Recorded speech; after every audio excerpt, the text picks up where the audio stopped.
تاریخ کے صفحات میں ایک ایسا نام جو دہشت، جنگ اور تباہی کا نشانہ بن گیا، وہ شخص جس کے قدموں تلے کروڑوں لاچیں بچھ گئی، وہ جس کی تلوار نے آدھی دنیا کو لرزا دیا۔ کیا آپ نے کبھی سوچا کہ چنگیز خان ایک عام قبیلے کا ٹھکرایا ہوا لڑکا کس طرح 4 کروڑ افراد کا قاتل اور دنیا کا سب سے بڑا فاتح بن گیا؟ آج ہم بات کریں گے اس انسان کی جس نے تاریخ بدل دی، علم و تہذیب کو جلا کر راہ کیا اور اپنی جنگی حکمت عملی سے ناقابل یقین فتوحات حاصل کی۔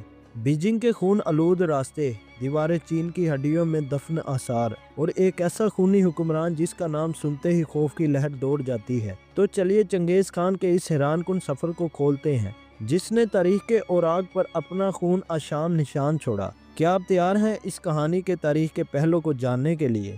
حقائق کی کھوج کی ویڈیو میں خوش آمدید دوستو چنگیز خان کا نام سنتے ہی آپ سمجھ تو گئے ہوں گے کہ اب ہم ایک ایسی شخصیت کا ذکر کرنے والے ہیں جس کے ہاتھ 4 کروڑ افراد کے خون سے رنگے ہیں۔ اس کے زیر قبضہ رہنے والے ممالک میں آج کل 3 ارب باشندے رہائش پذیر ہیں۔ چنگیز خان اور اس کے جانشینوں نے ایک صدی میں 1.2 کروڑ مربع میل کو سرنگو کر لیا۔ جاپان کے ساحل سے یورپ کے دل ہنگری تک اس کا سکہ چلتا تھا۔ منگولوں نے سکندر اعظم سے 4 گنا بڑی سلطنت قائم کی۔ یہ رومن سلطنت سے سائز میں دگنی تھی۔ وہ اپنے دور کا ہی نہیں، پوری صدی کا مایہ ناز ترین فوجی کمانڈر قرار پایا۔ پیارے دوستو، علم اور انسان کا دشمن یہ ظالم اگر چین سے اٹھ کر آدھی دنیا پر فتح نہ پاتا، اپنے جبر کا نشانہ نہ بناتا، تو دنیا آج کہیں زیادہ ترقی یافتہ ہوتی۔ یہ منگول نسل اگر دنیا میں خون خرابہ نہ کرتی، لائبریریوں کی بھی اینٹ سے اینٹ نہ بجاتی، تو وہ خطے میں ایک ترقی یافتہ کہلائے جا سکتے تھے، جنہیں چنگیز خان اور ہلاکو خان نے دنیا میں ہی جہنم دکھا دیا۔ چنگیز خان اور اس کی نسل اس قدر جابر اور خون کی پیاسی کیسے ہو گئی؟ آج کی ویڈیو میں ہم یہی جاننے کی کوشش کریں گے۔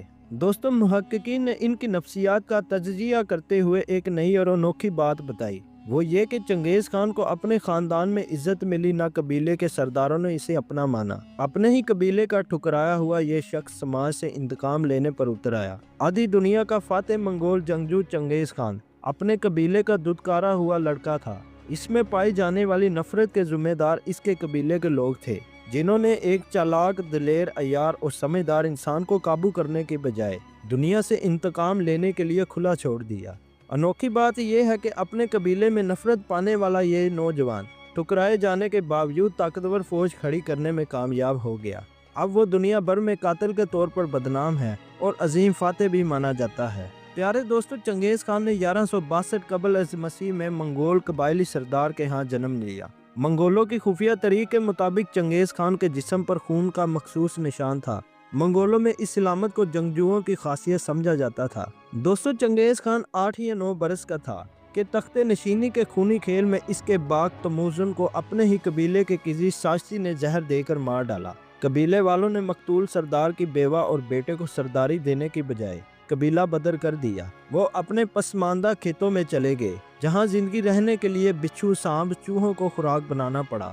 پرندوں کا کچا گوشت بھی میسر تھا۔ زندگی تلخ ہی نہیں، اذیت ناک بھی تھی۔ کوئی دوست نہ ملنے والا، سایہ بھی نہ تھا۔ لاشوں کے ڈھیر تھے، گنتی بھی مشکل ہو گئی تھی۔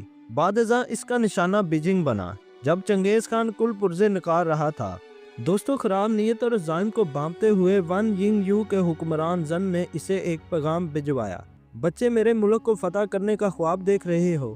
ہماری سلطنت سمندر سے بھی وسیع تر ہے اور تم اور تمہاری سلطنت ہمارے سامنے ریت کے چند دانوں کی طرح ہے۔ ہمیں تم سے ڈرنے کی بلا کیا ضرورت؟ زن کا بیان حقیقت پسندانہ تھا۔